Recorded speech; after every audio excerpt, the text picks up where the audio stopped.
So student start करते हैं introduction के बाद ग्रुप 13 एलिमेंट की स्टडी। तो पहले मैं आपको फिजिकल प्रॉपर्टीज का डिस्कशन करूंगा, फिर हम उसे डेटा से रिलेट करके अंडरस्टैंड करेंगे। तो स्टार्ट करते हैं। सो लास्ट क्लास का इंट्रोडक्शन एक बार देख लेते हैं कि पी ब्लॉक एलिमेंट में लास्ट इलेक्ट्रॉन पी ऑर्बिटल में एंटर करता है। पी और पी सबशेल में 3 ऑर्बिटल होते हैं, इसलिए इसमें टोटल 6 ग्रुप हैं। ग्रुप 13 से 18 पीरियोडिक टेबल में बिलोंग करते हैं पी ब्लॉक एलिमेंट पे, बट इसमें ग्रुप 18 को रिप्रेजेंटेटिव एलिमेंट नहीं माना जाता है। बोरोन, कार्बन, नाइट्रोजन, ऑक्सीजन ये फर्स्ट मेंबर हैं फैमिली के। इनकी जनरल कॉन्फ़िगरेशन NH2NP16 होती है एक्सेप्ट हीलियम। किसको छोड़ के? हीलियम। इंपॉर्टेंट वर्ड इसमें ऑलरेडी हाईलाइटेड हैं। फिर अगर हम बात करें तो जो आउटर मोस्ट शेल की कॉन्फ़िगरेशन है विच इज NH2NP वेरी करेगी 1 2 3 4 5 6, उसको अगर छोड़ दें तो उसके अलावा इनर कोर की कॉन्फ़िगरेशन भी चेंज हो जाती है। हाउ, कैसे चेंज होती है? जैसे आप समझिए कि अगर मैंने बोरोन की कॉन्फ़िगरेशन लिखी है 2s2 2p1, तो इसके इनर कोर तक फिल्ड है 1s2 2s2। लेकिन फिर अगर मैं एल्यूमिनियम की कॉन्फ़िगरेशन लिख देता हूं, क्या यू कैन से 3s2, या नेक्स्ट पेज पे समझाता हूं ये बात मैं, ठीक है? तो इनर कोर वाला पॉइंट समझते हैं कि क्या कहा जा रहा है यहां पे। जैसे बोरोन की अगर हम कॉन्फ़िगरेशन देखें तो this is 1s2 2s2 2p1, और एल्यूमिनियम की कॉन्फ़िगरेशन अगर हम ऑब्जर्व कर रहे हैं तो it becomes 1s2 2s2 2p6 3s2 3p1।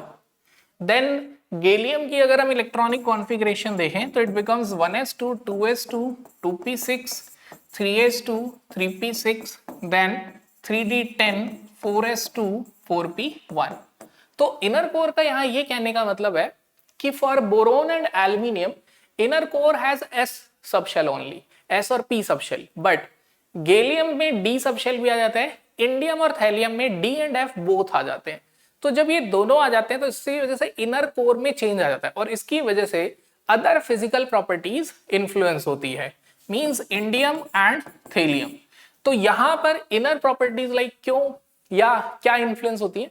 तो properties like atomic size, electronegativity and ionization energy.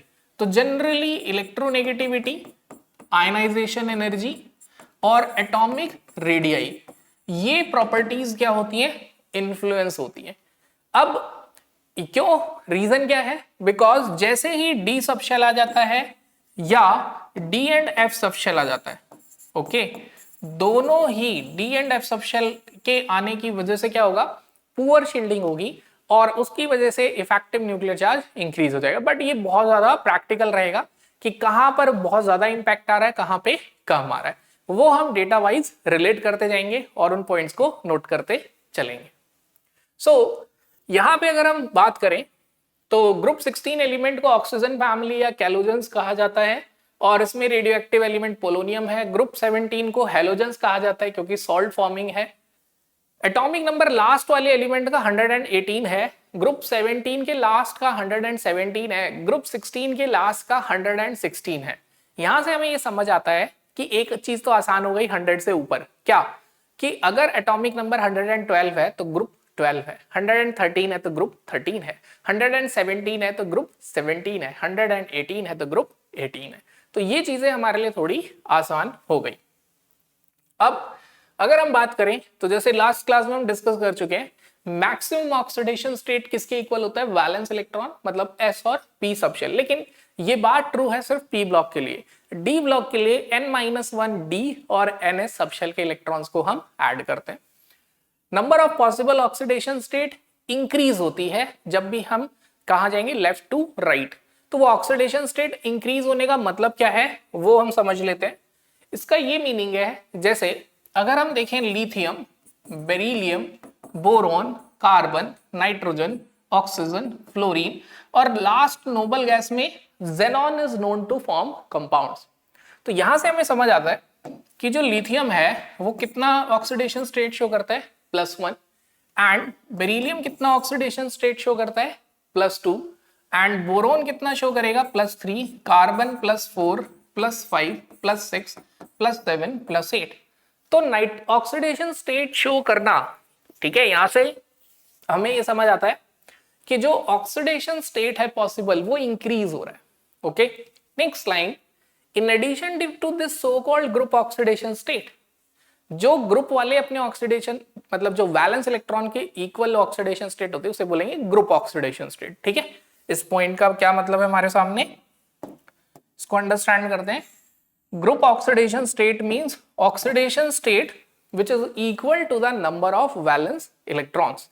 जैसे अगर हम यहां देखें तो लिथियम के वैलेंस इलेक्ट्रॉन 1 है तो its group oxidation status 1, beryllium के 2 है तो its group oxidation status 2, boron 3, carbon 4, nitrogen 5, oxygen 6, fluorine 7 and so on. तो ग्रुप ऑक्सीडेशन स्टेट किसे बोलते हैं, जो वैलेंस इलेक्ट्रॉन के इक्वल होगा। बट जैसे आप यहां स्टेटमेंट देखें क्या कहा जा रहा है, but not necessarily differ from the total number of valence electrons by unit of 2। लेकिन इसके अलावा भी अगर वो कोई ऑक्सीडेशन स्टेट शो करेंगे तो जनरली वो 2 से डिफर करता है। जैसे अगर बोरोन कोई ऑक्सीडेशन स्टेट शो करता है +3 के अलावा तो इट शोज +1, कार्बन अगर कोई ऑक्सीडेशन स्टेट शो करता है +4 के अलावा तो इट शोज +2, नाइट्रोजन कोई ऑक्सीडेशन स्टेट शो करता है तो इट शोज +3, +4, +5 एंड +6। तो आप देखिए इनके बीच में डिफरेंस कितना है, 2 का है। बट डी ब्लॉक में ये डिफरेंस 2 का नहीं होता, ये डिफरेंस 1 का होता है। डी ब्लॉक में एलिमेंट +3, +4, +5, +6 ऐसी ऑक्सीडेशन स्टेट भी शो करते हैं।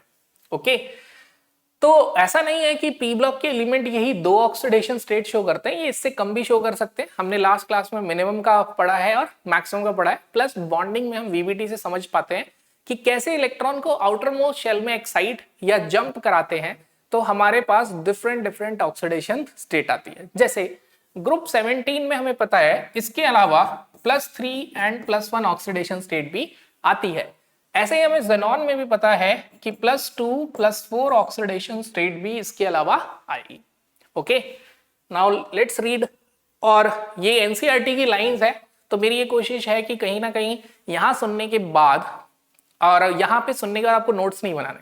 मेरा लेक्चर आप सुन रहे हो क्योंकि अब देखो टेक्नोलॉजी का फायदा उठाओ, मेरा लेक्चर आप सुन रहे हो और अगर आपको कोई पॉइंट अच्छा लग रहा है, जो लग रहा है कि नहीं एनसीईआरटी से बाहर का है, तो वो लिख लो।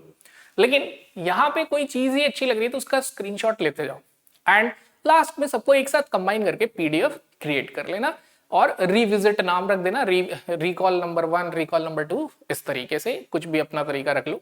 क्योंकि जैसे मैं कहता ही हूं कि रिवीजन का बहुत ज्यादा फायदा नहीं होता है, फायदा किसका होता है, रिकॉल। यानी पढ़ने के बाद जरूर क्वेश्चन खुद से अटेम्प्ट करो, मतलब ये लेक्चर देखने के बाद आप क्वेश्चन अटेम्प्ट करना और फिर एनसीईआरटी रीड करना और फिर क्वेश्चन अटेम्प्ट करना। Okay, but keep reading on NCERT and NCERT, पढ़ते पढ़ने का कोई फायदा बहुत ज्यादा नहीं होगा। Next, in boron carbon nitrogen family group oxidation state is most stable. तो यहां पे कह रहे हैं कि जो बोरोन कार्बन फैमिली है हमारी, इनमें ग्रुप ऑक्सीडेशन स्टेट वाली स्टेबिलिटी लाइटर एलिमेंट, लाइटर मतलब जिनका एटॉमिक नंबर कम है, उनके लिए लोअर जो ग्रुप ऑक्सीडेशन स्टेट है वो स्टेबल होती है। लेकिन oxidation state 2 unit less than, लेकिन जो oxidation state group oxidation state से 2 कम है वो क्या होगी, हैवियर के लिए स्टेबल होगी। तो इस लाइन को मैं एक्सप्लेन कर देता हूं। एनसीईआरटी में एक्चुअल में कोई प्रॉब्लम नहीं है, बस ये कि उसकी लाइन का इंटरप्रिटेशन।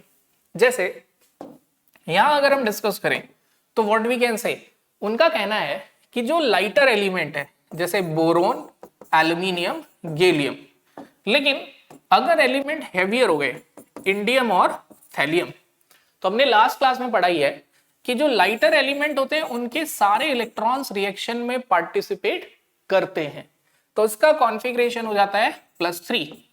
मींस लाइटर एलिमेंट का ज्यादा स्टेबल ऑक्सीडेशन स्टेट +3 होता है, बट इसका स्टेबिलिटी धीरे धीरे डिक्रीज होता चला जाता है, मतलब यहां पर बहुत ज्यादा इनकी स्टेबिलिटी नहीं है। बट अगर हम बात करें किसमें, +1 यानी एस शेल के इलेक्ट्रॉन्स रिएक्शन में पार्टिसिपेट ना करें, जिसे हम क्या बोलते हैं, इनर्ट पेयर इफेक्ट, तो क्या होगा, +1 +1 +1 +1 +1। लोअर जैसे टॉप टू बॉटम जाते मास इंक्रीज होता है, तो इन्हें बोला जाएगा हैवियर एलिमेंट, और ऊपर वालों को क्या बोला जाएगा, लाइटर एलिमेंट, राइट।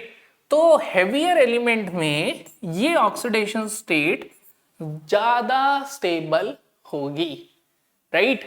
तो ये अपने को समझ आया ये वाला पॉइंट। तो ये एनसीईआरटी का पेज हमारा कवर हुआ। Now let's move on to the next part. occurrence of oxidation state 2 unit less than the group oxidation state is called as inert pair effect, क्योंकि वो s शेल के electrons में नहीं participate करने की वजह से ही होता है, क्योंकि जनरल कॉन्फ़िगरेशन होती है NH2NP126, इसके पार्टिसिपेट ना करने से ऑक्सीडेशन स्टेट डिक्रीज हो गए बाय 2। तो this is the general configuration NH2NP1, NH2NP2, NH2NP3, NH2NP4, NH2NP5 and NH2NP6। तो ग्रुप ऑक्सीडेशन स्टेट इनके वैलेंस इलेक्ट्रॉन के इक्वल होता है +3 +4 +5 +6 +7। I am repeating this again and again ताकि सुनते सुनते आपको याद हो जाए। एंड अगेन मैं एक बात बोलूंगा, अगर आपको स्किप करना है या बहुत तेजी से कुछ देखना है एक दो बातें, तो प्लीज ये वीडियो मत देखो। This is pure wastage of time, because little knowledge is dangerous thing. अगर आप कंप्लीट इनऑर्गेनिक देख सकते हैं तो फायदा होगा, नहीं तो ऐसे बीच बीच में देखने का बहुत एडवांटेज आपको नहीं होगा, लास्ट में लगेगा वीडियो हेल्पफुल नहीं था। देन अब अगर एस इलेक्ट्रॉन पार्टिसिपेट ना करे तो ऑक्सीडेशन स्टेट लेस हो जाएगी by 2 and it becomes +3 and +1। Same way for group 14 it becomes +4 and +2. Then inert pair effect की वजह से +2 की स्टेबिलिटी इंक्रीज होगी एंड सो ऑन।